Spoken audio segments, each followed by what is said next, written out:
ونؤمن به ونتوكل عليه ونعوذ بالله من شرور أنفسنا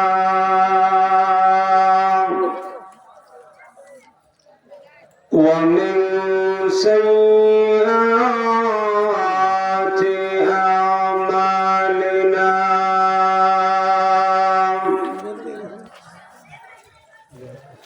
من يهده الله فلا مضل له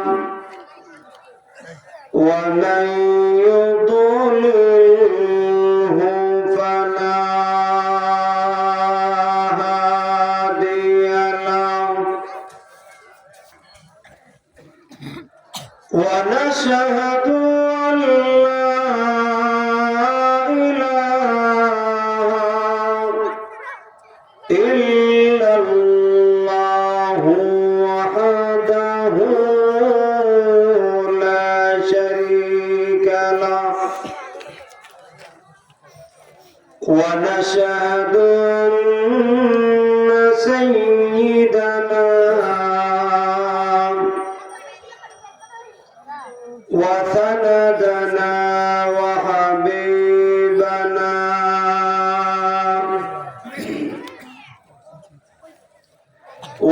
وطبيبنا وطبيب قلوبنا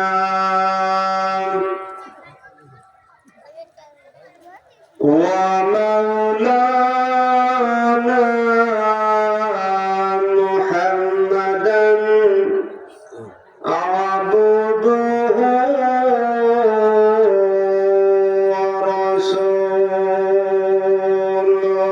ورسوله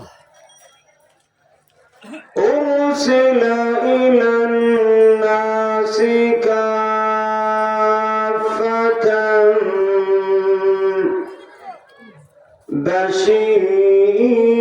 بشيرا ونذيرا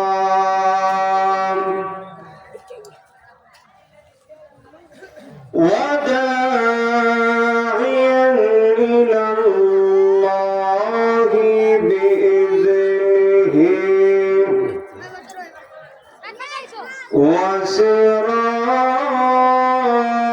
وسراجا منيرا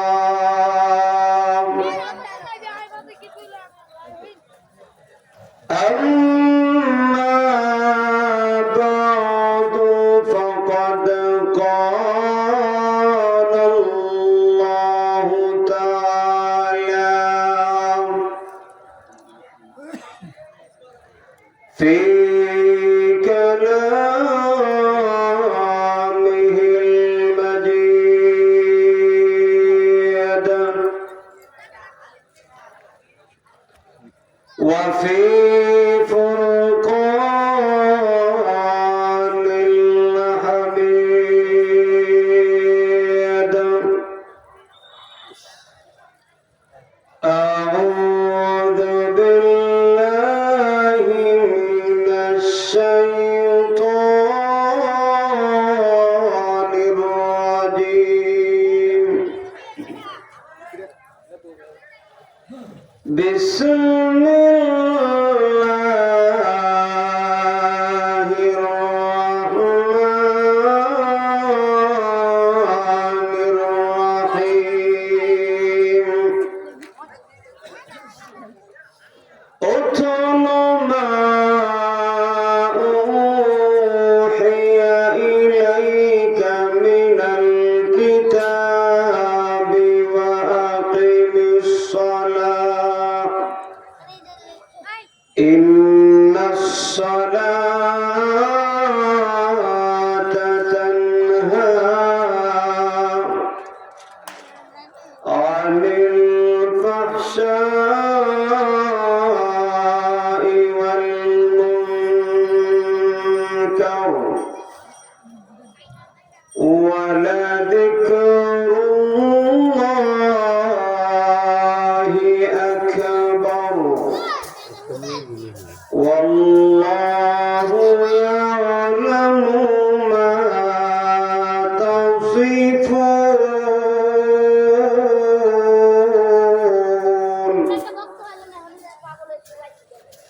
صدق الله العظيم وقال النبي عليه الصلاة والسلام القرآن شافع مشفع وماهل مصدق من جعله أمامه قاده إلى الجنة ومن جعله خلف ظهره ساقه إلى النار أو كما قال عليه الصلاة والسلام وصدق رسوله النبي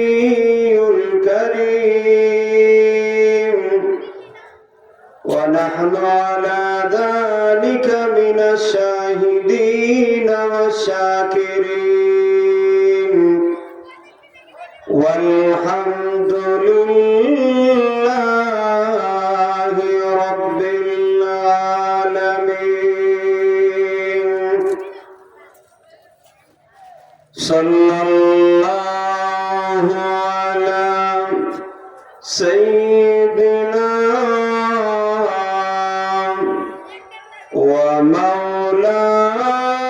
ومولانا محمد وعلى آله وأصحابه وسلم صلى الله على سيدنا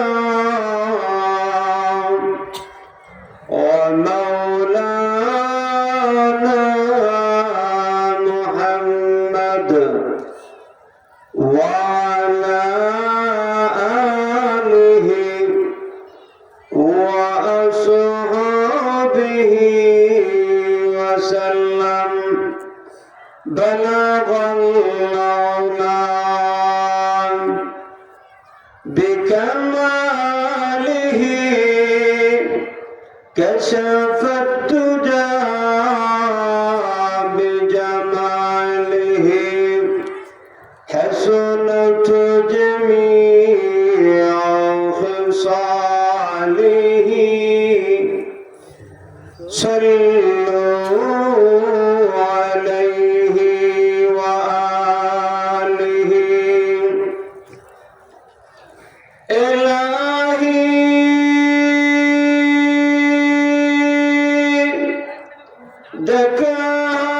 دكاته हमें दियार मदीना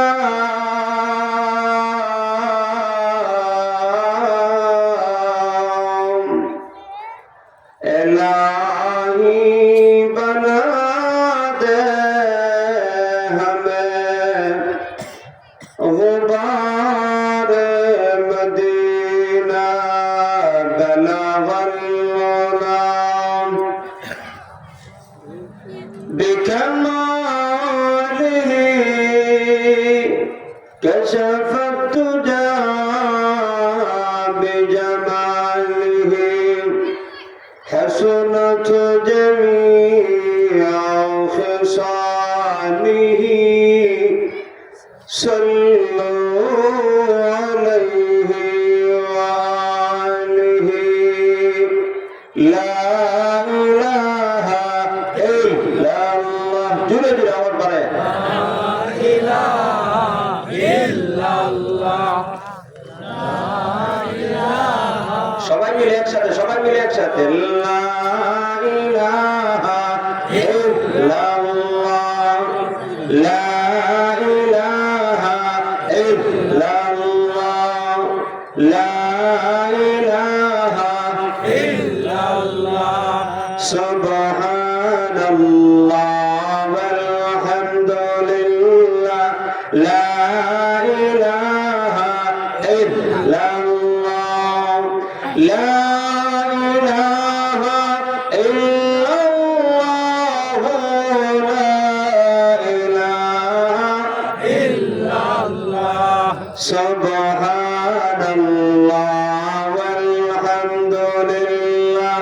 লা ইলাহা ইল্লাল্লাহ লা ইলাহা ইল্লাল্লাহ লা ইলাহা ইল্লাল্লাহ সুবহানাল্লাহ ওয়ালহামদুলিল্লাহ লা ইলাহা ইল্লাল্লাহ লা ইলাহা ইল্লাল্লাহ লা ইলাহা ইল্লাল্লাহ সুবহানাল্লাহ ওয়ালহামদুলিল্লাহ লা ইলাহা ইল্লাল্লাহ জোরে জোরে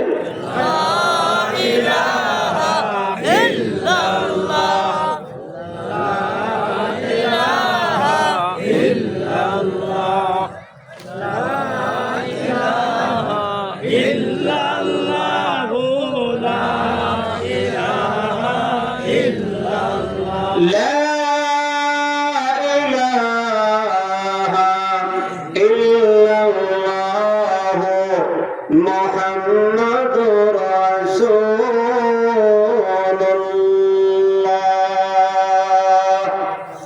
صلى الله عليه وسلم জালালপুর জামিয়া দারুল উলুম মহিলা মাদ্রাসা ও এতিমখানার উদ্যোগে আয়োজিত আজকে ইসলামী মহাসম্মেলনে উপস্থিত মুআজ্জাজ মুকাররম উলামায়ে কেরাম, আরো আমার সামনে উপস্থিত রয়েছেন নতুন এলাকার আমার পিতৃতুল্য বাবার সমতুল্য শ্রদ্ধার পাত্র মুরব্বিয়ানে আযম, আমার প্রাণ প্রিয় যুবক ভাইরা, সর্বস্তরের তৌহিদি জনতা, পর্দার আড়ালে বসা আছেন আমার অত্যন্ত শ্রদ্ধেয় সম্মানিতা মা এবং বোনেরা, মহান রব্বুল আলামিনের দরবারে অন্তরে অন্তঃস্থল থেকে কোটি কোটি শুকরিয়া আদায় করছি যে মহান প্রভু অত্যন্ত মহব্বত করে, দয়া করে, মায়া করে, ভালোবেসে আজকে পর্যন্ত জীবিত রেখেছেন। এই জন্য আলহামদুলিল্লাহ বলি। আজকে পর্যন্ত আমাদেরকে জীবিত রেখেছেন কে? আল্লাহ। আওয়াজ দিয়ে বলতে হবে কে? আল্লাহ। গত রাত্রে আমার মাহফিল ছিল সুনামগঞ্জ জেলার বিশ্বম্বরপুর থানা, ওখানে মাহফিল রাত্রে কথা বলে আর আসতে পারি নাই, রাত্রে সুনামগঞ্জে ছিলাম। সকালবেলা ফজরের নামাজ পড়িয়া সুনামগঞ্জ শহরে একটা হোটেলে নাস্তা করে রওনা করে 10টার সময় মোহনগঞ্জে ঢুকছি। যখনই মোহনগঞ্জে ঢুকছি আমি ঢুকার সঙ্গে সঙ্গে আমার একজন মুসল্লি মারা গেছে। 10টার দিকে ঢুকছি, 10টার সময় মারা গেছে। যারা বড় মসজিদ নামাজ পড়তেন তারা চিনার কথা। মসজিদের সামনে তার কাপড়ের দোকান ছিল, এমদাদ নাম। বয়স তেমন হয় নাই, সর্বোচ্চ মনে করেন 36-37 হবে। একটা মাত্র সন্তান, ছেলে সন্তান, 6 বছর প্লাস। তো 6 বছরের বাচ্চা, এই ছেলেকে রেখে দিব্যি ভালো। এই ছেলে আজকে পরীক্ষা গেছে, আমরা মাদ্রাসা জামিয়া কাসিমা পরীক্ষা গেছে। ছেলেরা নুরানি ক্লাসে পড়ে, তো বাবা ছেলের নিয়ে মাদ্রাসা পরীক্ষার হলো ঢুকাই দিচ্ছে। পরীক্ষার হলো ঢুকাই দেয়া সে ফিরে আসছে। মাদ্রাসার উঠানের মধ্যে দাঁড়াইয়া কয়েকজন ছাত্রদের সাথে আলাপ করতেছে। এই আলাপ করার মধ্যে আয়োজন হয়ে পড়ে গেছে। মানে যারা দেখছে তারা আমরা অবাক, কিরে সুস্থ মানুষ তারা কথা বলতেছে, একদম নিস্তেজ হয়ে পড়ে গেছে। ছাত্ররা দৌড়ে আসছে, তাড়াতাড়ি করে তাকে ধইরা হাসপাতালে নিয়ে গেছে। ডাক্তার বলতেছে উনি তো অনেক আগেই মারা গেছে। সবাই বলেন না ইন্না লিল্লাহি ওয়া ইন্না ইলাইহি রাজিউন। আমি মাগরিবের নামাজের পর জানাজা পড়াইছি, জানাজার নামাজ পড়াইয়াই কিন্তু মাহফিল আসছি। আমি কিন্তু এসার নামাজ এখানে পড়তে পারতাম, কিন্তু ওই জানাজা পড়ানোর কারণে আমার দেরি হয়ে গেছে।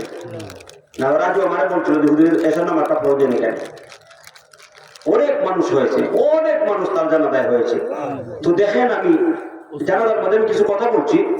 আমি বললাম তো দেখেন সে ফজরের নামাজ জামাতের সাথে পড়ছে, ফজরের নামাজ জামাতের সাথে পড়েছে, অথচ সে কি একটা সেকেন্ডও ভেবেছে মাগরিবের নামাজের পর তার জানাজা হবে?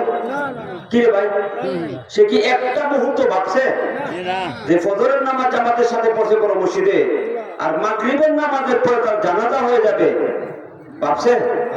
আমরা যে বসা আছি, আমার সামনে যারা বসা আছেন, আমরা কখন মৃত্যু হবে কেউ বলতে পারি কি? এই যে সুস্থ, এমন তো হতে পারে বাড়িতে যাওয়ার আগে রাস্তায় মৃত্যু হতে পারে, পারে কি পারে না?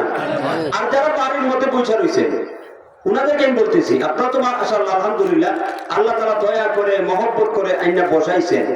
এখন যদি মরেও যান তাহলে সফল, ঠিক কিনা বলে? কারণ আপনারা প্রমাণ করছেন যে আল্লাহ আমরা কোরআনকে ভালোবাসি। যারা কোরআন প্রেমিক, যারা কোরআনকে ভালোবাসে তারা কোরআনের মাহফিলে আসে। লক্ষ্য করে দেখবেন যাত্রা গান যারা পছন্দ করে এরা যাত্রা গানের আয়োজন করে আর এই যাত্রা গানের মধ্যে গিয়ে শরীক হয়, ঠিক কিনা বলে? গান বাজনা যারা পছন্দ করে গান বাজনার আয়োজন করে আর ওই সব অনুষ্ঠানের মধ্যে তারা শরীক হয়। যারা ফুটবল খেলা পছন্দ করে ফুটবলের আয়োজন করে ফুটবল খেলা দেখার জন্য তারাই গ্যাদারিং করে। কথা বলে ঠিক কিনা? কোরআন আল্লাহর কালাম, জুড়ে বলেন কার কালাম? আল্লাহর কালাম কোরআন। কোরআনের আয়োজন কোরআনের মাহফিলের মধ্যে তারাই আসবে যারা কোরআনকে ভালোবাসে। যারা রাস্তাঘাটে দাঁড়াইয়া সময় নষ্ট করতেছেন আর ওই দোকানের মধ্যে মেলা বসাইয়া সময় নষ্ট করতেছেন, বিশ্বাস করেন এই কোরআন কিয়ামতের দিন আল্লাহর আদালতের মধ্যে অভিযোগ দায়ের করবে। আল্লাহর কালাম কোরআন বলবে আল্লাহকে লক্ষ্য করে, আল্লাহ এই জালালপুর গ্রামের মধ্যে আল্লাহর কালাম কোরআনের মাহফিলে আয়োজন করা হয়েছিল আর এই সব লোক এখানে আড্ডা জমাইছে আর ওই লোকগুলি বাড়িতে ঘরে বসে রয়েছে। বাড়িওয়ালা, কত বাড়িওয়ালা মেয়ে গুরুস্থানে শুয়ে রয়েছে, কথা বলেন না কেন? এই যে এমদাদ মারা গেল, এখন তারা দাফন করে কবরের মধ্যে শুয়ে দিয়েছে। গত রাত্রে ছিল বাসায় ঘুমাইছে, খাইছে, শুইছে, কথা বলছে। সে কি ভাবছে এই আজকে রাত্রে যে গুরুস্থানের মধ্যে শুয়ে থাকবে? তো কত বাড়িওয়ালা গুরুস্থানের মধ্যে শুয়ে রয়েছে আর আপনার বাড়িওয়ালা বাড়ি বলছেন না? এই বাড়ি আপনার না ভাই, এই বাড়ির ঠিকানা এটা আসল ঠিকানা না। আপনি মরেন দেখবেন করতে গেলেন তাহলে বাইর করে গুরুস্থানের মধ্যে দাফন করে আসবে।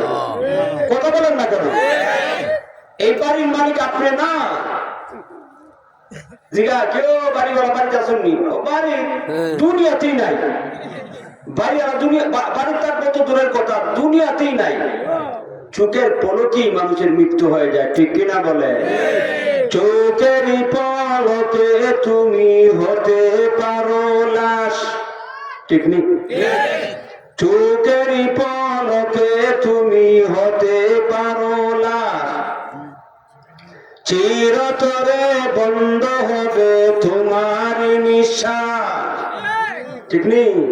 এই দেন মরছে একদম বন্ধ হয়ে গেছে আর বাড়িওয়ালা বাড়িতে নাই। চিরতরে বন্ধ হবে তোমার নিঃশ্বাস, হবে না তোমার নাম মসজিদের মাইকে,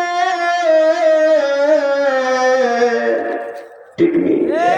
মসজিদে এলানি ইন্না লিল্লাহি ওয়া ইন্না ইলাইহি রাজিউন, অমুক মিয়া ওইটার সময় মারা গেছে, এলান হয় কি হয় না? জোরে বলেন হয় কি হয় না? বাড়িওয়ালা নাই রে বাড়ি নাই রে দুনিয়াতে, বাড়িওয়ালা নাই রে বাড়ি নাই রে দুনিয়াতে, বাড়িওয়ালা নাই রে বাড়ি নাই রে দুনিয়াতে, বাড়িওয়ালা নাই রে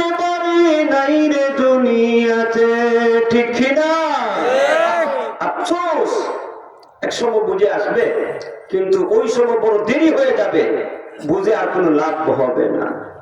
ঠিক কিনা বলেন?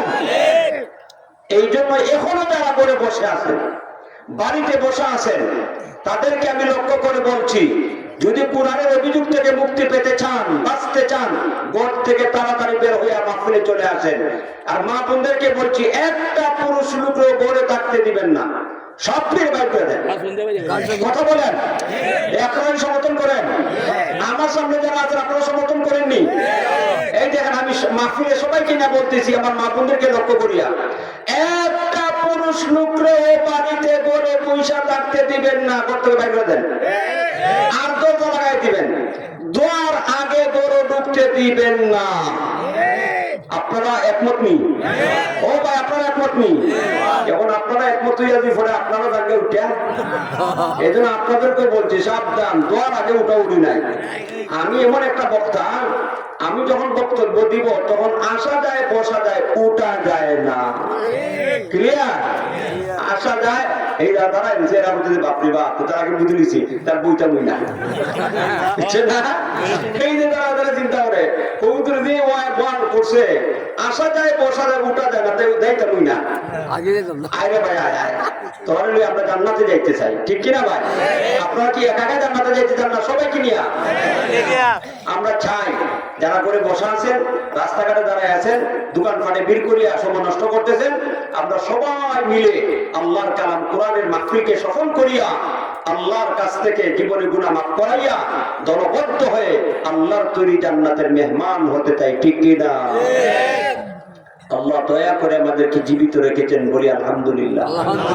এরপরে একটা নিয়ামত হইল, আল্লাহ আমাদেরকে সুস্থ রেখেছেন, ঠিক নি ভাই? সুস্থতা কত বড় নিয়ামত, হাসপাতালে গেলে বোঝা যায় আল্লাহ কি কত রকমের রোগী আল্লাহ দুনিয়ার মধ্যে সৃষ্টি করছেন। তো হাসপাতালে গেলে দেখা যায় কত রোগী, তো আল্লাহ তাআলা আমাদেরকে সব ধরনের রোগ থেকে সুস্থ রেখে আমাদেরকে এই মাহফিলের মধ্যে বসার তৌফিক দান করছেন, ঠিক কিনা? অত্র এলাকার হাজার হাজার মানুষের মধ্য থেকে আল্লাহ নির্বাচন করিয়া আল্লাহর কালাম কোরআনের মাহফিলের মধ্যে আসার বসার সুযোগ করে দিয়েছেন। আবারও জবান খুলে ইমানের আওয়াজকে উঁচু করে শ্রদ্ধাজনিত কণ্ঠে বলিষ্ঠ আওয়াজে সবাই একসাথে বলি আলহামদুলিল্লাহ। আল্লাহ রাব্বুল আলামিন যদি মাহফিলটা কবুল করেন, যদি মাহফিলটা কবুল করেন, আর আমরা বিশ্বাস করি যে ইনশাআল্লাহ মাহফিল কবুল হবে, কারণ বুখারী শরীফের মধ্যে উল্লেখ করে দেওয়া হয়েছে, আনা ইনদা যান্নি আবদি বি। আল্লাহর নবী আল্লাহ তাআলার হাদিসে কুদসি, আল্লাহর কথা, হাদিসে কুদসির মধ্যে আল্লাহ বলেন যে আমি আমার বান্দার সাথে ওই রকম আচরণ করি যেমনি আমার বান্দা আমার প্রতি ধারণা করে। সুবহানাল্লাহ। আমরা ধারণা করি, আমরা ধারণা করি, আমরা বিশ্বাস করি আজকের এই মাহফিল আল্লাহর দরবারে কবুল হবে ইনশাআল্লাহ। এই জন্য আজকের মাহফিলটা যদি কবুল হয়ে যায়, তাহলে আমরা এই মাহফিলকে জড়িয়ে করিয়া আল্লাহ আমাদের জীবনের সমস্ত গুণাগুলি ইনশাআল্লাহ মাফ করতে পারেন কি পারেন না ভাই? এই জন্য জীবনের গুণাগুলি মাফ করার লক্ষ্যে আমরা শেষ পর্যন্ত বসা থাকবো। রাজি আছেন তো ইনশাআল্লাহ? শেষ পর্যন্ত বসা থাকলে লাভ কি? অনেক লম্বা আলোচনা আছে, হাদিসের মধ্যে আল্লাহর নবী অনেক ফজিলতের কথা উল্লেখ করে দিয়েছেন। ভাইরা আমার, ওই দিকে আমি ঢুকতে চাই না, যেহেতু আপনাদের সামনে আমি কোরআনুল কারীম থেকে একখানা আয়াত তেলাওয়াত করেছি, নবীজির হাদিস থেকে একটা হাদিস পাঠ করেছি। তেলাওয়াত করা আয়াত এবং পঠিত হাদিসের সমন্বয়ে কিছু কথা বলার চেষ্টা করব। তাই ভূমিকার মধ্যে যে কথাটা বলতে চাই, এই যে কষ্টের করে ঠান্ডার মধ্যে বসা আছেন, এই বসার দ্বারা এবং শেষ পর্যন্ত যদি বসা থাকেন, তাহলে কি পরিমাণ লাভ হবে এটা জানার দরকার আছে না নাই? আল্লাহ নবী হাদিসের মধ্যে বলেন, যারা এই সমস্ত কোরআন সুন্নাহর মাহফিলের মধ্যে আসে, জিকরুল্লাহর সমাবেশের মধ্যে আসে বসে, এবং শেষ পর্যন্ত যারা বসা থাকে, শর্ত আছে, আলোচনা চলতেছে, আপনি 10 মিনিট, আধা ঘন্টা, 1 ঘন্টা বসে চলে গেলেন, আপনি এই পুরস্কার পাবেন না, ঠিক কিনা বলা? পুরস্কার পেতে হলে শেষ পর্যন্ত, অনুষ্ঠানের শেষ পর্যন্ত আপনাকে বসতে হবে। যখন মাহফিল সমাপ্ত করে দেওয়া হবে, ওই সময় আমরা বাড়িতে যাওয়ার জন্য দাঁড়াবো। আল্লাহর পক্ষ থেকে একজন ফেরেশতা ঘোষণা করবে যে হে আল্লাহর বান্দারা, এমন ভাবে দাঁড়াও আল্লাহ তোমাদেরকে ক্ষমা করে দিয়েছে। কয়েকজনে বলছেন সুবহানাল্লাহ, বাকি সবাই চুপ হয়ে বসে রয়েছে। আচ্ছা বলেন সুবহানাল্লাহর সাথে আপনাদের দুশমনি আছে নি? এই সুবহানাল্লাহ আলহামদুলিল্লাহর সাথে দুশমনি আছে নি ভাই? মারামারি হইছে? সুবহানাল্লাহ বললে সব আপনার গুনাহ। ওরে ভাই কি বলেন, কথা বলেন না কেন? সুবহানাল্লাহ আলহামদুলিল্লাহ বললে সব হয় না গুনাহ হয়? সবে দরকার আছে নি? যে যত বেশি জোরে সুবহানাল্লাহ বলবে তার তত লাভ। কারণ আল্লাহ কোরআনের মধ্যে বলছেন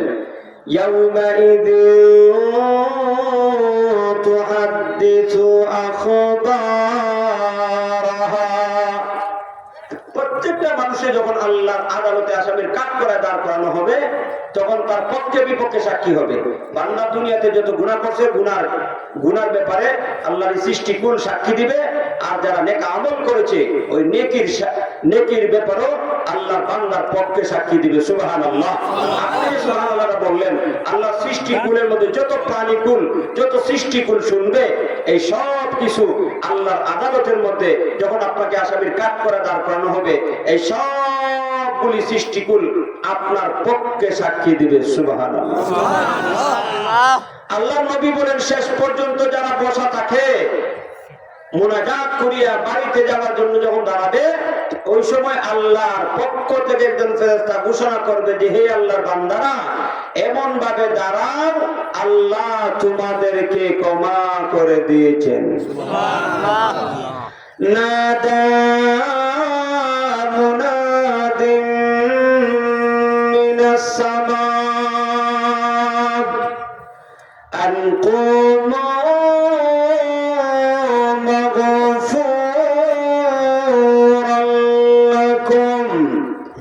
قد بدلت سيئاتكم حسنات। الله أكبر বলেন। আমার আল্লাহর নবী বিশ্ব নবী রাহমাতুল লিল আলামিন বলেন, ও আমার উম্মত যারা যিকরুল্লাহর সমাবেশের মধ্যে আগমন করে শেষ পর্যন্ত যারা বসে থাকে মুনাজাত হওয়ার পরে যখন বাড়িতে যাওয়ার জন্য দাঁড়ায় ওই সময় আল্লাহর পক্ষ থেকে একজন ফেরেশতা ঘোষণা করিয়া বলে, আল্লাহর বান্দারা রে এমন ভাবে দাঁড়াও আল্লাহ তোমাদের পিছনের গুনাহগুলি ক্ষমা করে দিয়েছেন। শুধু তাই না বরং মহান আল্লাহ তোমাদের গুনাহগুলিকে নেকির দ্বারা পরিবর্তন করিয়া দিয়েছে।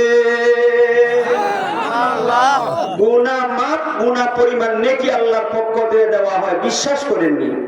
কথাটা নবীর কথা, সত্য না মিথ্যা? জোরে বলেন, সত্য না মিথ্যা? সন্দেহ আসেনি ভাই? কথা বোঝা নাই? আমি ওইরকম বক্তা না। আসা যায় বসা যায় উঠা যায় না। মুরব্বী বাবা যে যারা আছেন প্রস্তাব যদি ফইরা জায়গা মনে করেন যে লঙ্গি ভিজে দিব তাই না জানা। আর যদি এরকম কোন অবস্থা তৈরি না হয় উঠোন তাহলে কিন্তু আল্লাহর আদালতের মধ্যে দেখা সাক্ষাৎ হইল, উজ্জ্বল হইল।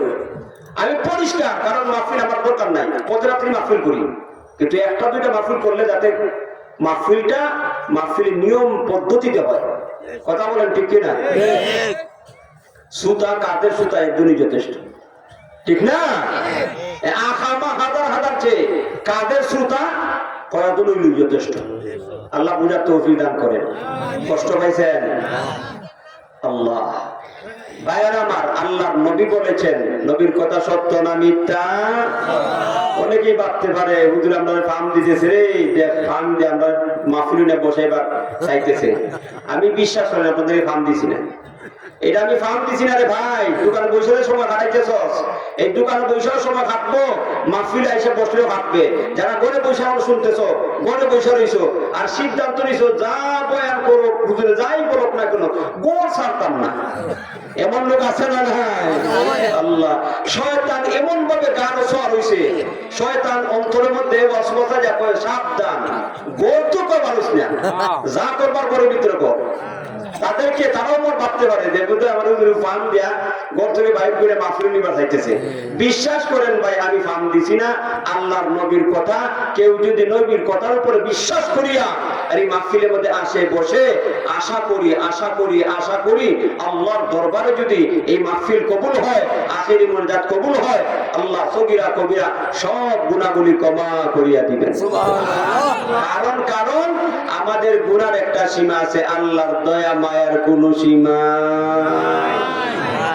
আল্লাহর নবী বিশ্ব নবী রাহমাতুল লিল আলামিন বলেন, যারা দুনিয়ার জীবনে অপরাধ করার পরে তওবা করে, মহান আল্লাহ বান্দার তওবা কবুল করিয়া এমন ভাবে তাকে নিষ্পাপ বানায়া দেয়, এমন ভাবে ক্ষমা করে দেওয়া হয় যেমন নাকি জীবনে কোনোদিন গুনাহ করে নাই। বিশ্ব নবী রাহমাতুল লিল আলামিন বলেন, আত-তাইবু আনিদ যামবি কামাল্লা যামবালা। আল্লাহর হাবিব বলেন, ও মুমিন, যারা জিকরুল্লাহর সমাবেশের মধ্যে আসিয়া বসে আর জীবনের গুনার উপরে লজ্জিত হইয়া তওবা করে, মহান আল্লাহর দরবারে যদি তওবাটা কবুল হয় তো আল্লাহ রাব্বুল আলামিন বান্দাকে এমন ভাবে ক্ষমা করে দেয় যেমন নাকি জীবনে কোনোদিন গুনাহ করে নাই। সুবহানাল্লাহ। আল্লাহর এই ক্ষমতা আছে না নাই? আছে। আল্লাহর প্রতি আমাদের এই ধারণা, আল্লাহ আমাদের গুনার একটা সীমা আছে, আপনার দয়া মায়ার কোনো সীমা নাই। আল্লাহ শুনতেছে, ঠিক কিনা ভাই? আল্লাহ দেখতেছে, আল্লাহ শুনতেছে। বড় আশা নিয়ে বসছি, আল্লাহ জীবনটা ধ্বংস করে দিয়েছি গুনাহ করিয়া, আল্লাহ অপরাধ করিয়া জীবনটাকে ধ্বংস করে দিয়েছি। জানি না কোন সময় মৃত্যুর এলান হয়ে যায়, জানি না কোন সময় ঘর ছেড়ে কবরে বাসিন্দা হয়ে যায়। আল্লাহ মরণের আগে আমাদেরকে মাফ করিয়া দাও, সবাই বলেন আমিন। এই জন্য আল্লাহ দেখতেছে, আল্লাহ শুনতেছে। আল্লাহ যদি কবুল করে, হৃদয়টা যদি আল্লাহর ভালোবাসা দ্বারা ভরপুর করিয়া আমরা এখানে বসতে পারি, আশা করি 100% আশা করি, প্রবল আশা করি ইনশাআল্লাহ আল্লাহ আমাদের জীবনের গুনাহগুলি ক্ষমা করাইয়া নিষ্পাপ বানাইয়া বাড়িতে পৌঁছাইয়া দিবেন। শেষ পর্যন্ত বসতে রাজি আছি তো ইনশাআল্লাহ? এবার আসুন, আমি যে আপনাদের সামনে আল্লাহর কালাম কোরআন থেকে তেলাওয়াত করেছি, মাত্র একখানা আয়াত, ওই তেলাওয়াত করা আয়াতের মধ্যে রব্বে করিম নবীজির উপরে আয়াত নাযিল করিয়া এই আয়াতের মধ্যে আল্লাহ তার হাবিবকে দুইটা আমলের আদেশ করেছেন। এর মধ্যে প্রথম আমলটা হইল কোরআন তেলাওয়াত করার জন্য আদেশ করেছেন। সুবহানাল্লাহ বলেন। চিন্তা করেন, আল্লাহ রাব্বুল আলামিন গোটা বিশ্ব ভুবনের লালন পালন করনেওয়ালা আল্লাহ রাহমাতুল লিল আলামিনকে আদেশ করেছেন একটা আমল করার জন্য। এবার আপনারা একটু চিন্তা ভাবনা করে দেখেন তো, এই আমলটার গুরুত্ব আছে না নাই? কি আমলটা? আল্লাহ বলেন, উতলু মা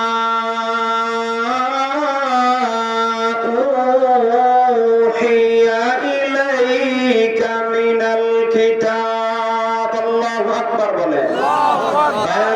আল্লাহ রাব্বুল আলামিন তার হাবিব বিশ্ব নবীকে লক্ষ্য করে বলেন, ও নবীজি,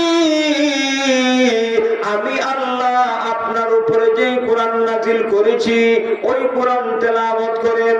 বায়ান আমার তাফসীরের কিতাবের মধ্যে মুফাসসিরিনে কেরামগণ উল্লেখ করে দিয়েছেন, মহান আল্লাহ তার হাবিব বিশ্ব নবী রাহমাতুল লিল আলামিনকে কোরআন তেলাওয়াত করার আদেশ করেছেন। এর পিছনে কারণ আছে না নাই?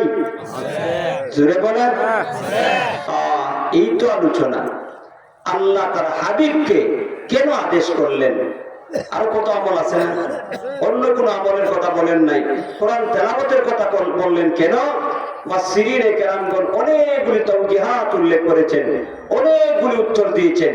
এই সবগুলি আলোচনা করা সম্ভব না, এক দুইটা আলোচনা করব। এর মধ্যে একটা উত্তর হইল যে আল্লাহ রাব্বুল আলামিন তার হাবিবকে কোরআন তেলাওয়াত করার আদেশ করেছেন কারণ কোরআন তেলাওয়াতের মাধ্যমে আল্লাহ বান্দার উপরে রাজি হয়, খুশি হয়, বান্দা আল্লাহর নৈকট্য হাসিল করতে পারে। সুবহানাল্লাহ। কয়েকজনে বলছে সুবহানাল্লাহ, বাকিরা পৌঁছে গেছে। জোরে বলেন সুবহানাল্লাহ। সুবহানাল্লাহ জায়গা সুবহানাল্লাহ, আলহামদুলিল্লাহ জায়গা আলহামদুলিল্লাহ, আমিনের জায়গা আমিন বলতে হয়। এটা নবীর সুন্নাত। কার সুন্নাত? জিবরিল আলাইহিস সালাম। হাদিসের মধ্যে আসছে আল্লাহর নবী একবার মিম্বরের প্রথম সিঁড়ির মধ্যে পা রাখছেন, তখন তিনি বলেন আমিন।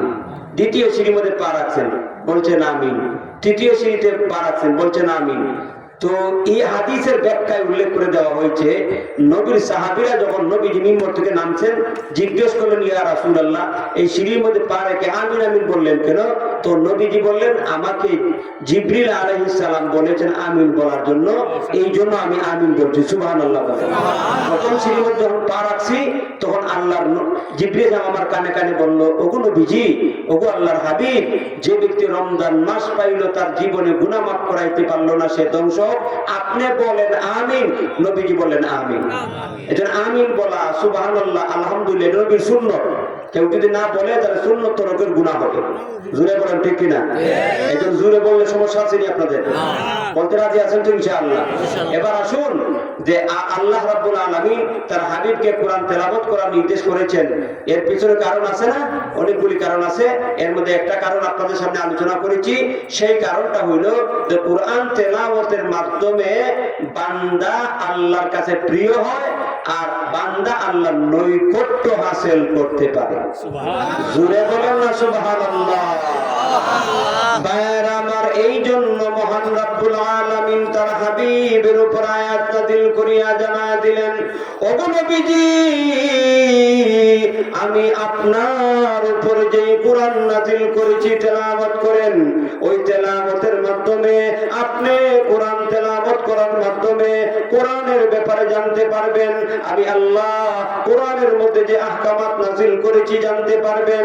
সঙ্গে সঙ্গে এই কোরআন তেলাওয়াতের মাধ্যমে আপনার সম্মান বাড়বে। এই কোরআন তেলাওয়াতের মাধ্যমে আমি আল্লাহর নৈকট্য হাসিল করতে পারবেন। সুবহানাল্লাহ। আল্লাহ কোরআন নাযিল করেছেন আমাদের জন্য নিয়ামত স্বরূপ। কোরআনটা হলো রহমত, কোরআন হলো সম্মানের মাপকাঠি। দুনিয়ার মধ্যে মানুষ যত শিক্ষা লাভ করে এই শিক্ষাটা দুই ধরনের হয়, একটা জাগতিক শিক্ষা, একটা কোরআন শিক্ষা। ঠিক কিনা বলেন? এই মাদ্রাসার মধ্যে কি শিক্ষা দেওয়া হয়? কোরআন শিক্ষা দেওয়া হয়। দুনিয়ার এই দুই ধরনের শিক্ষা আলোচনা আমি সংক্ষিপ্ত ভাবে আপনাদের সামনে করব। জাগতিক শিক্ষা দৌড় হইল মৃত্যু পর্যন্ত, মরে যাওয়ার সাথে সাথে জাগতিক শিক্ষা পাওয়ার ক্ষমতা শেষ। কিন্তু কোরআন শিক্ষার পাওয়ার বললি শেষ নেই না। মরার সময় কবরে, হাসরে, ফুলসিরাতে, এমনকি জান্নাতে। জোরে বলেন, জোরে বলেন সুবহানাল্লাহ। ভাইয়ার আমার, লক্ষ্য করে দেখবেন এই দুনিয়ার মধ্যে জাগতিক শিক্ষা শিক্ষিত হইয়া কেউ যদি ডাক্তার হয় তার ভিজিট হইল 1000 টাকা। সে যখন মারা যায় কয় টাকা ভিজিট? প্রফেসর, ইঞ্জিনিয়ার একটা ড্রয়িং করলে 60,000 টাকা দিতে হয়। কত? তালায় তালায় তারা ভিজিট বাড়ে। 15 তলা করবেন 1 ভিজিট, 2 তলা 3 তলা করবেন আর 1 ভিজিট। ঠিক কিনা? মারা যাওয়ার পরে কত? ডাক্তারেরও কোন ভিজিট নাই, ইঞ্জিনিয়ারের কোন ভিজিট নাই। তার মানে হইলো জাগতিক শিক্ষার দৌড় হইল মৃত্যু পর্যন্ত। মরার সঙ্গে সঙ্গে তার পাওয়ার থাকে না। ঠিক কিনা বলে? কিন্তু কোরআনের শিক্ষা, আল্লাহু আকবার, দুনিয়ার জীবনে যারা কোরআন শিক্ষা লাভ করে, কোরআনের হাফেজ হয়, কোরআনের আলেম হয়, তাদের মর্যাদা মৃত্যুর সঙ্গে সঙ্গে শেষ হয়ে যায়। হাফেজে কোরআনের কথাই আলোচনা করি। ভাইয়েরা আমার, একটা মানুষ যখন দুনিয়ার জীবনে হাফেজে কোরআন হয় তার সম্মান মর্যাদা দুনিয়ার মধ্যে বাড়ে কি বাড়ে না? হাফেজে কোরআনের মর্যাদা আসেনি? ভাইয়েরা আমার, আমাদের বাংলাদেশের মধ্যে বিশ্বজয়ী হাফেজে কোরআন সালেহ আহমদ তাকরিম আরো অনেক হাফেজ আছে, নাজমুস সাকিব, আব্দুল্লাহ আল মামুন, জাকারিয়া সহ আরো অনেক বিশ্বজয়ী হাফেজ কোরআন আছে না নাই? এদের মর্যাদা কি পরিমাণ জানেন? আল্লাহু আকবার। দুনিয়া কামানোর জন্য আমাদের বাবারা সন্তানকে জাগতিক শিক্ষায় শিক্ষিত করে, ডাক্তার বানায়, ইঞ্জিনিয়ার বানায়, লক্ষ লক্ষ টাকা কামাইবে। আরে ভাই খবর নেন, এই যে সালেহ আহমদ তাকরিম বা জাকারিয়া, আব্দুল্লাহ মামুন, এই নাজমুস সাকিব, এদের অবস্থা কি লক্ষ্য করে দেখেন? এরা কি বেকার বসে রয়েছে? আপনার সালেহ আহমদ তাকরিম এক একটা প্রোগ্রামের মধ্যে ওই যে বাইরে যায় প্রতিযোগিতার মধ্যে, আপনি বাংলাদেশের কয়েক লক্ষ টাকা নিয়ে আসে, তাও আবার সম্মান, এটা সম্মান, বিশ্বকে জয় করে সে আসে। দুনিয়াতে আল্লাহ সম্মান দান করেন, পাশাপাশি দুনিয়া টাকা পয়সারও ব্যবস্থা হয়, হয় কি হয় না? আর আপনি জাগতিক শিক্ষায় শিক্ষিত করিয়া ছেলেকে ডাক্তার বানাইলেন। একটা ছেলেকে ডাক্তার বানাইতে হইলে শুরু থেকে নিয়ে একবারে কমপ্লিট করতে করা পর্যন্ত 60-70-80 লাখ টাকা লাগে। এত টাকা খরচ করার পরে ডাক্তার হইল, ডাক্তার হওয়ার পর যখন প্র্যাকটিস শুরু করবে মারা গেছে। এখন কি বলেন তো দেখি?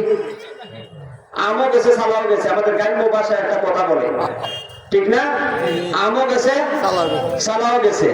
আর এই ডাক্তার ছেলে ডাক্তার বানায় গেলেন, আপনি মারা যাওয়ার পরে ওই ডাক্তার ছেলে আপনি জানাজা পড়তে পারবেন না। জানাজা পড়ার জন্য মোল্লা মুন্সিরে ভাড়া করতে হইব, দাওয়াত জানতে হইব। আমি কয়েকদিন আগে, নাম বলবো না, আপনারা চিন্তা ফেলবেন, কয়েকদিন আগে একজন ডাক্তারের পিতার জানাজা পড়েছি, তিনি আমার সাথে হজ করছেন এবং তিনি অনেক আগ থেকে আমাকে বলে রাখছিলেন যে হুজুর, আমি যদি মারা যাই, আমার একটা মাত্র ছেলে ডাক্তার, আমি মারা গেলে আমার জানাজাটা আপনি পড়াইবেন। শুধু তাই না, উনি এই কথাও বলেছিলেন যে আমি মারা যাওয়ার পর জানাজা পড়াইবেন, এমনকি আমার লাশটা আপনার নিজ হাতে আপনি কবর রাখবেন। তার কথা অনুযায়ী আমি জানাজা পড়াইছি, জানাজা পড়াইয়া ওনার ছেলে ডাক্তার, আমরা কবরে নামছি।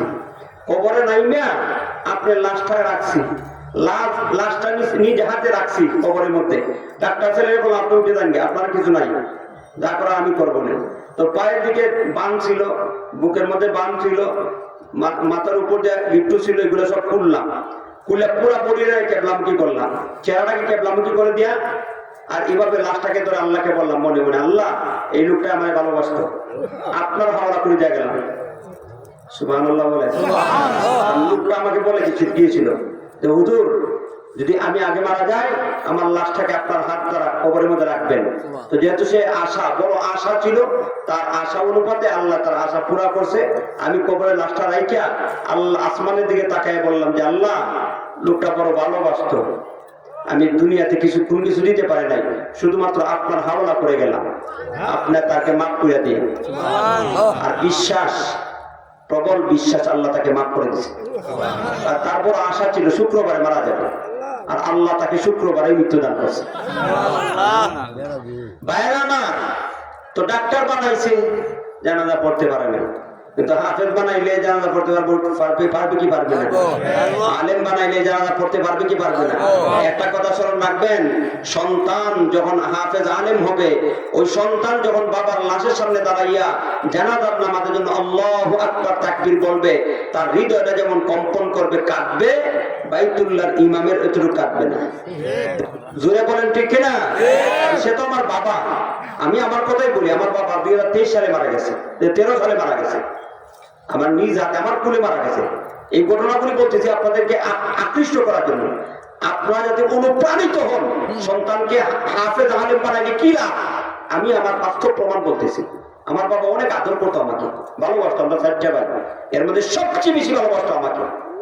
ভাইরা, আমার বাবার ইচ্ছা ছিল আমি তাকে গোসল দেওয়াই, কাপড় পরিধান করাই, জানাজার নামাজ পড়াই, কবরের মধ্যে রাখি, সব ইচ্ছা আল্লাহ পুরা করছে, আলহামদুলিল্লাহ।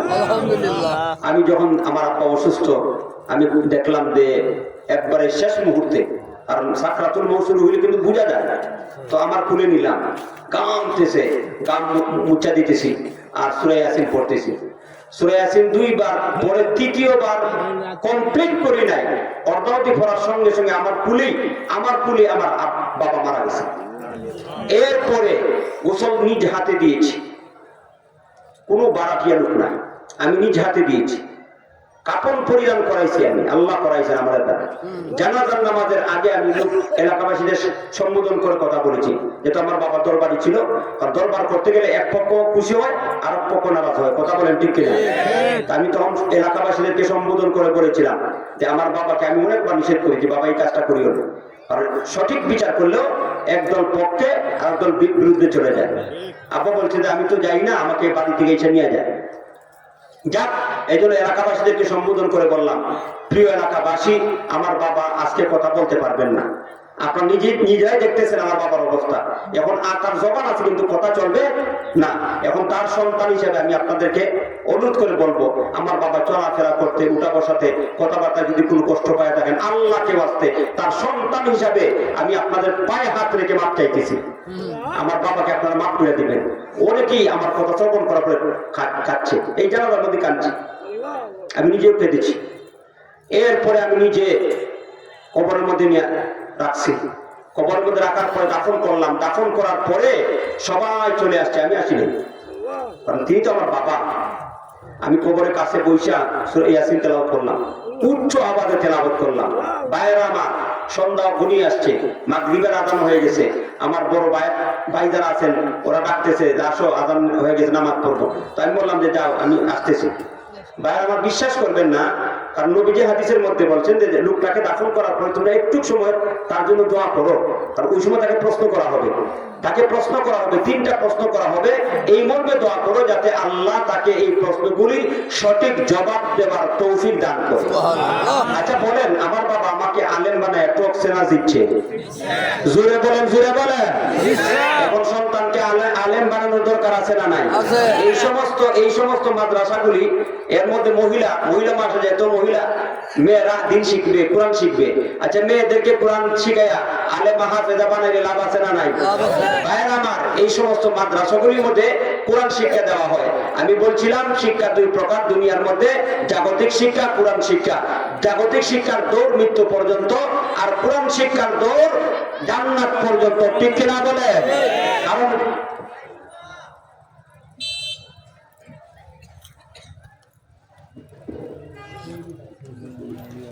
আলহামদুলিল্লাহ, আমাদের ঢাকা থেকে আগত হযরত মাওলানা মুফতি ইব্রাহিম খলিল ব্যস্তপুরী সাহেব আমাদের সামনে এসেছেন, এবং অন্ধ হাফেজ মাওলানা উনি নগর কাছাকাছি এসে বলেছেন। আলহামদুলিল্লাহ, সকলে বলে আলহামদুলিল্লাহ। নারায়ে তাকবীর, আল্লাহু আকবার। ব্যস্তপুরী সাহেবের আগমন, শুভেচ্ছা স্বাগত। ব্যস্তপুরী সাহেবের আগমন, শুভেচ্ছা স্বাগত। জামালপুর মহিলা মাদ্রাসার পক্ষ থেকে সালাম, শুভেচ্ছা। জামালপুর মহিলা মাদ্রাসার পক্ষ থেকে সালাম, শুভেচ্ছা। জামালপুর মহিলা মাদ্রাসার কমিটিদের পক্ষ থেকে সালাম, শুভেচ্ছা। এলাকাবাসীর পক্ষ থেকে সালাম, শুভেচ্ছা। সভাপতি সাহেবের পক্ষ থেকে সালাম, শুভেচ্ছা। অন্ধ হাফেজের আগমন, শুভেচ্ছা স্বাগত। অন্ধ হাফেজের আগমন, শুভেচ্ছা স্বাগত। নারায়ে তাকবীর। সবাই বসে পড়ি। ইনশাআল্লাহ মেহমানদেরকে যথাসময়ে আনা হবে। একটু খেয়াল করেন, আমার কথা শেষ করে দিচ্ছি। ভাইরা আমার, আল্লাহ রাব্বুল আলামিন তার হাবিবকে কোরআন তেলাওয়াত করার নির্দেশ করেছেন কয়েকটা কারণে। এর মধ্যে একটা কারণ কি বলছিলাম, যে কোরআন তেলাওয়াত করার মাধ্যমে মানুষ আল্লাহর নৈকট্য হাসিল করতে পারে। কোরআনকে আল্লাহ তাআলা বান্দাদের জন্য রহমত স্বরূপ নাযিল করেছেন। কোরআনে জায়গায় জায়গায় আল্লাহ তাআলা উল্লেখ করে দিয়েছেন। সূরা লুকমানের 3 নম্বর আয়াতের মধ্যে আল্লাহ তাআলা বলেন, হুদাও ওয়া রাহমাতাল লিল মুহসিনিন।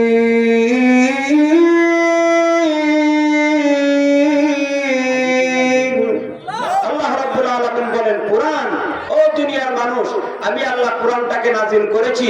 এই কোরআনটা হলো হুদান, পথ প্রদর্শক। দুনিয়ার মানুষদেরকে জান্নাতের পথ প্রদর্শন করে। 2 নম্বর বিশেষ উল্লেখ করে আল্লাহ বলেন, কোরআনটা হলো রহমত ওয়া রাহমাতান। কোরআনটা হলো রহমত। আপনি আমি দুনিয়ার জীবনে রহমত পেতে হলে কোরআনকে গ্রহণ করতে হবে। কোরআন গ্রহণ না করলে রহমত পাওয়ার আশা ব্যর্থ। এই আশা কখনো সফল হবে না। আজকে লক্ষ্য করা যায় দুনিয়ার জীবনে আমাদের প্রত্যেকটা মুসলিম পরিবারে ঘরে ঘরে সমস্যা।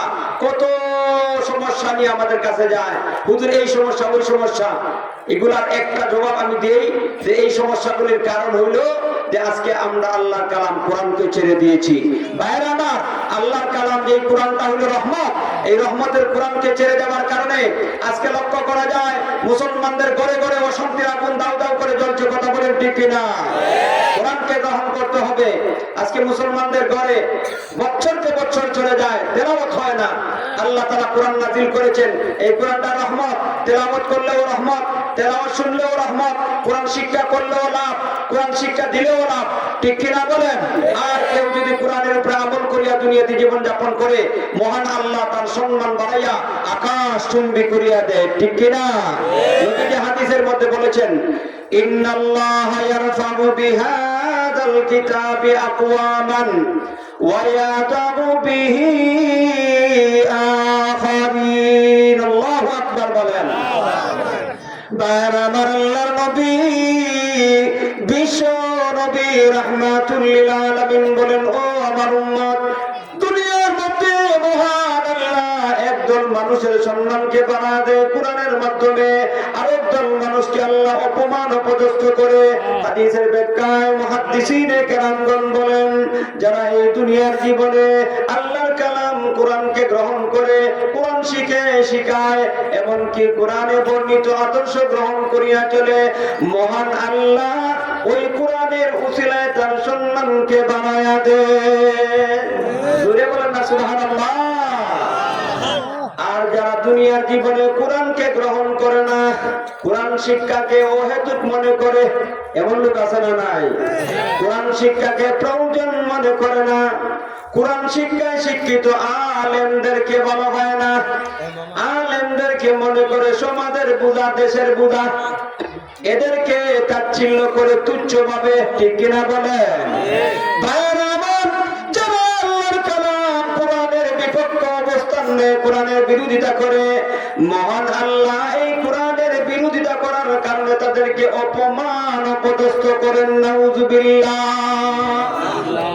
যারা কোরআনকে গ্রহণ করে, কোরআনের দ্বারা আল্লাহ দুনিয়ার মধ্যে শুধু সম্মান বাড়ায় তাই না, বরং এই কোরআন যারা গ্রহণ করে, ওই লোকটা যখন মৃত্যুবরণ করিয়া কবরে চলে যায়, মুনকার নাকির দুইজন ফেরেশতা ভয়ঙ্কর সুরত ধারণ করিয়া যখন মৃত ব্যক্তিকে প্রশ্ন করতে আসে, তিনটা প্রশ্ন করবে, ওই সময় লক্ষ্য করে দেখে কবরের মধ্যে লাশ আছে, লাশের সঙ্গে আর একটা সুন্দর সুদর্শন যুবক রয়েছে। সুবহানাল্লাহ। জোরে বলেন সুবহানাল্লাহ। ভাইরা আমার, ফেরেশতারা অবাক হয়ে যায়, কি রে বাবা, কবরের মধ্যে তো লাশ, লাশের সাথে আবার কে?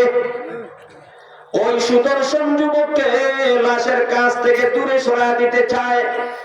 ফেরেশতারা ওই মৃত ব্যক্তিকে নিরালায় প্রশ্ন করতে চায়। তখন এই সুদর্শন যুবক ফেরেশতাদেরকে সম্বোধন করিয়া বলে, ওরে আল্লাহর ফেরেশতারা, মহান আল্লাহ তোমাদেরকে যে দায়িত্ব দিয়ে প্রেরণ করেছেন, তোমরা দায়িত্ব পালন করো।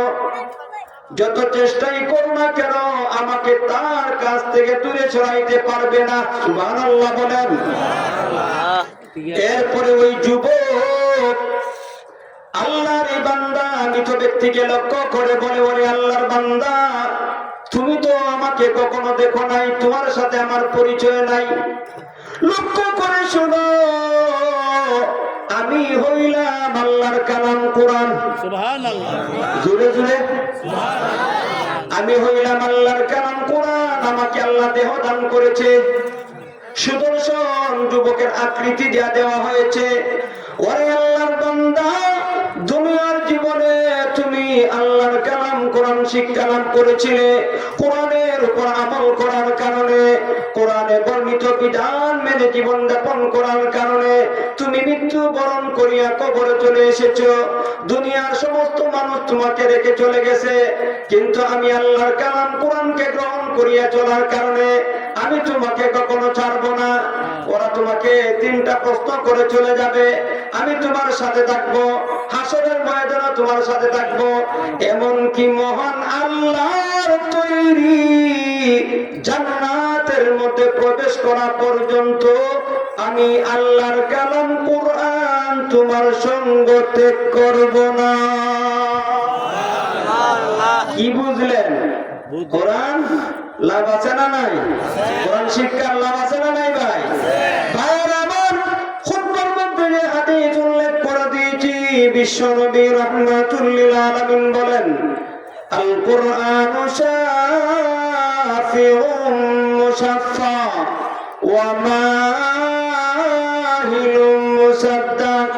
আল্লাহর নবী বলেন, আল্লাহর কালাম কোরআন কিয়ামতের দিন এমন সুপারিশকারী, আল্লাহর আদালতের মধ্যে এমন সুপারিশকারী আল্লাহর কালাম কোরআন, কোরআনের সুপারিশ আল্লাহর দরবারে কবুল হয়ে যাবে। সুবহানাল্লাহ।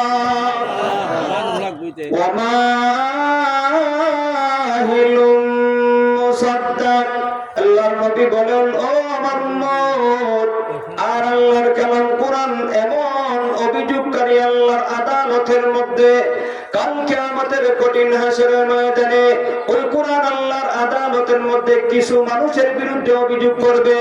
কোরআনটা এমন অভিযোগকারী, কোরআনের অভিযোগ আল্লাহর দরবারে কবুল করা হবে।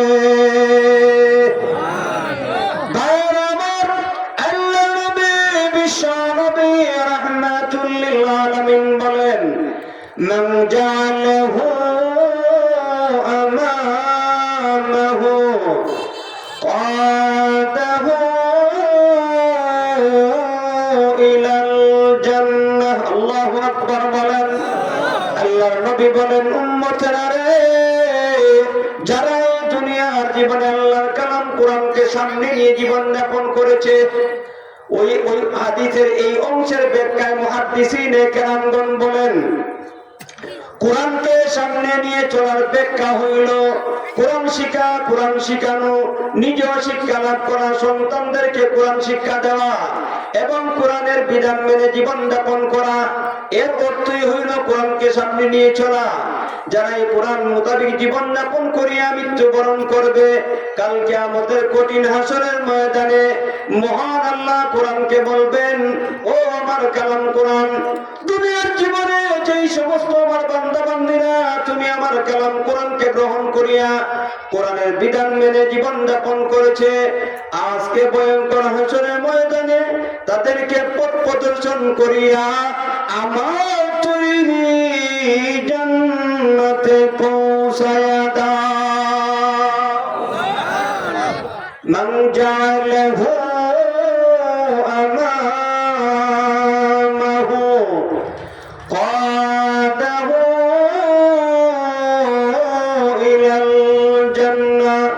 আল্লাহর নবী বলেন, যারা দুনিয়ার জীবনে কোরআনের সাথে সম্পর্ক রেখেছে, কোরআন তেলাওয়াত করে, কোরআন শিক্ষা করে, কোরআনকে শিক্ষা দেয়, সন্তানদেরকে শিক্ষা দেয়। ভাইয়ের আমার, শুধু তাই না, আল্লাহর কালাম কোরআনের প্রতিষ্ঠান মাদ্রাসা যারা করে, যারা মাদ্রাসা তৈরি করে, মাদ্রাসা বানায়, কোরআন হাদিস শিক্ষা দেওয়ার জন্য মাদ্রাসা করিয়া ছাত্রদেরকে কোরআন শিক্ষা গ্রহণ করার সুযোগ করিয়া দেয়, ওই সমস্ত লোকদেরকে বোঝানো হয়েছে আল্লাহ রাব্বুল আলামিনের কালাম কোরআনুল কারীম সুপারিশ করিয়া, পথ প্রদর্শন করিয়া ওই লোকগুলিকে আল্লাহর তৈরি জান্নাতে পৌঁছায়া দিবে। ومن جعله خلف ظهره ساقه إلى النار। নাউযু বিল্লাহ বলেন, জোরে বলেন, জোরে বলেন, নাউযু বিল্লাহ। আল্লাহর নবী বিশ্ব নবী রাহমাতুল লিল আলামিন বলেন, ও আল্লাহর বান্দা বান্দীরা, যারা এই দুনিয়ার জীবনে কোরআনকে পৃষ্ঠ প্রদর্শন করেছে, আল্লাহর কালাম কোরআন শিখে নাই, শিখায় নাই, সন্তানদেরকে কোরআন শিক্ষা দেয় নাই, কোরআন শিক্ষার বিরুদ্ধে কথা বলেছে, কোরআন শিক্ষা প্রতিষ্ঠান মাদ্রাসার বিরুদ্ধে কথা বলে এমন লোক আছে না নাই? জোরে বলেন, আছে না নাই? কোরআনের বিরোধিতা করে, কোরআন শিক্ষায় শিক্ষিত আলেমদের বিরুদ্ধে ষড়যন্ত্র করে, কোরআনের শিক্ষা প্রতিষ্ঠান মাদ্রাসার বিরুদ্ধে ষড়যন্ত্র করে এমন লোক আছে না নাই? যা পারো দুনিয়ার মধ্যে করে লো, কান করে শোনো। যারা কোরআনের বিরোধিতা করো, কোরআনের শিক্ষা প্রতিষ্ঠান মাদ্রাসার বিরুদ্ধে করবা, শুনো তোমাদের জন্য কি প্রস্তুত করা আছে। নবীজি হাদিসের মধ্যে বলে গেছেন, আল্লাহর হাবিব বলেন, ওয়ামা জাআলাহু খালফা যহরিহি সাকাহু ইলান নার।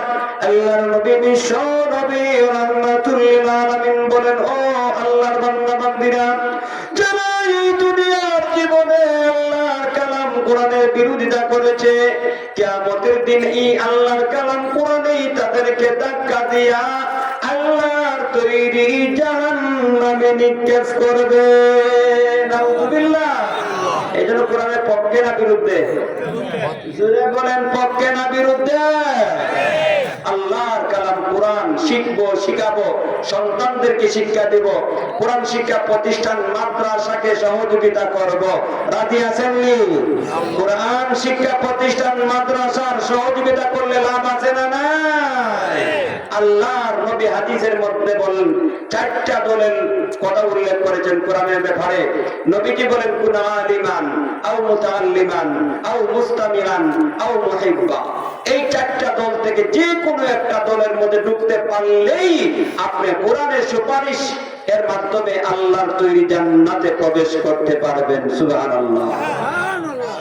আল্লাহর নবী বলেন, কুন আলিমান আও মুতাআল্লিমান আও মুস্তামিরান আও মুহিব্বান ওয়ালা তাকুনিল খামিসা ফাতাহলিক আও কামা ক্বালা আলাইহি সালাতু ওয়াসসালাম। আল্লাহু আকবার বলেন। আল্লাহর নবী বলেন, ও আমার উম্মত, তোমরা কোন আলিমান, তোমরা কোরআনের আলেম হও, আও অথবা যদি আলেম হতে না পারো, আও মুতাআল্লিমান, তাহলে তোমরা কোরআনের ছাত্র হও। যদি কোরআনের ছাত্র না হতে পারো, আও মুস্তামিরান, তাহলে কোরআন হাদিসের কথাগুলি মনোযোগ সহকারে শ্রবণ করো। সুবহানাল্লাহ বলেন।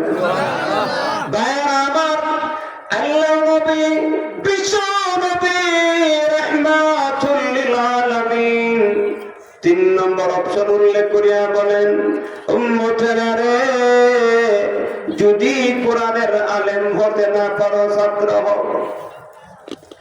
যদি কোরআনের ছাত্র হতে না পারো, তাহলে কোরআনের কথাগুলি আমলের নিয়তে মনোযোগ সহকারে শ্রবণ করো। তাও যদি তোমার সময় না থাকে, তাহলে 4th নম্বর একটা অপশন আছে, আও মুহিব্বা। উম্মতেরা রে,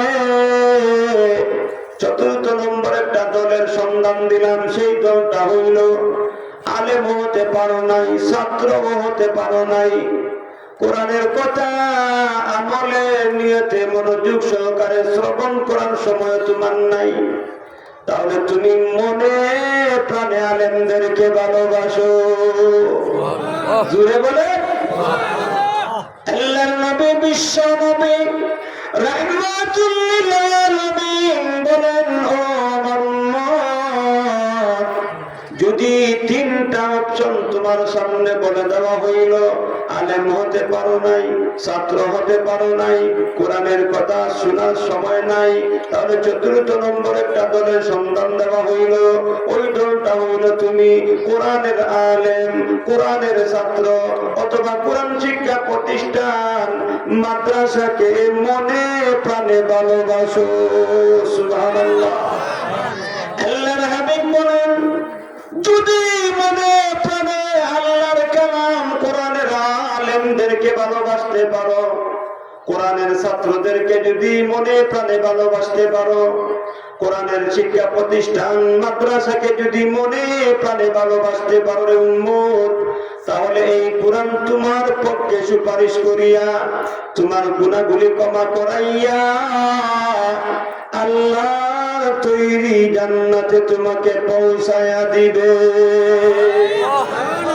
আল্লাহর নবী হাদিসের পরের অংশের মধ্যে বলেন ওয়ালা তাকুনিল খামিসা, ও আমার উম্মত, 4 জনের বাইরে যায় না।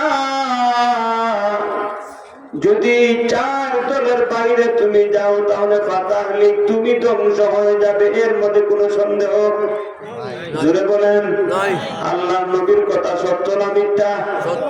ও ভাই, আল্লাহর নবীর কথা যদি সত্য হয়ে থাকে তাহলে আমাদেরকে মুক্তি পেতে হলে, কোরআনের মাধ্যমে মুক্তি পেতে হলে 4টা দলের যে কোনো একটা দলের মধ্যে ঢুকতে হবে, ঠিক কিনা বলেন? প্রথম দলের পরিচয় কি? কোরআনের আলেম। যদি আলেম না হইতে পারি ছাত্র যদি হওয়া না যায় তাহলে কোরআনের কথাগুলি মনোযোগ সহকারে শ্রবণ করব, আমলের নিয়তে আমল করব।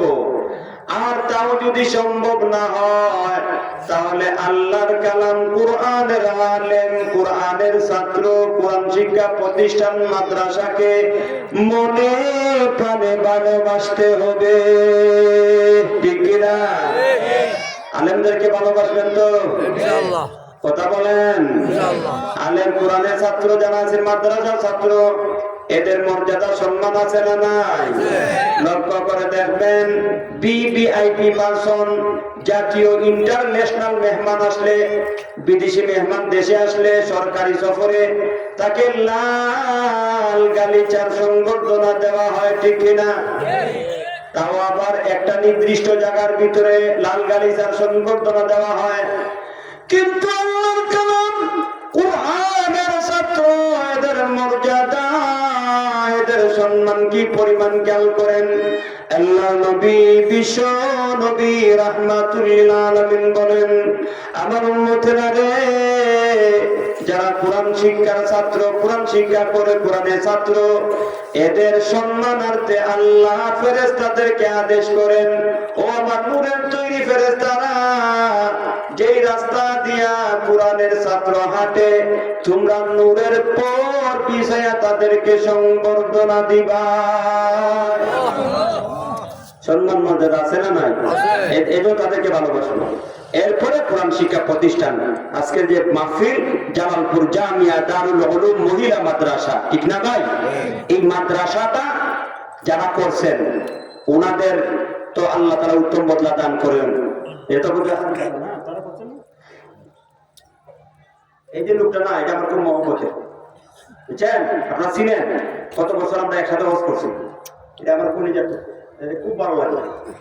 আল্লাহ তুমি হায়াতে তুই ইবাদত করো, জোরে বলেন মা, হিংসা লাগতেছে আপনাদের, কেন ভালোবাসি আল্লাহ, আল্লাহর জন্য একে অপরকে ভালোবাসলে জান্নাতে যাওয়া যাবে, ঠিক কিনা বলে ভাইয়েরা আমার? এই জন্য এই মাদ্রাসাটা যারা করছেন, নির্দিষ্ট কয়েকজন ব্যক্তি, এই মাদ্রাসা শুধু তাদেরই না, এটা সবার, এই এলাকার সবার দায়িত্ব আছে, আছে না নাই? কোরআনের প্রতিষ্ঠান, মাদ্রাসাকে আমরা সহযোগিতা করব, রাজি আছেন তো ইনশাআল্লাহ? আল্লাহর কালাম কোরআন প্রতিষ্ঠান, ভাই, আল্লাহর কালাম কোরআনের প্রতিষ্ঠান কে করলো, কারা এর সাথে সম্পৃক্ত, এটা আমার দেখার ব্যাপার না।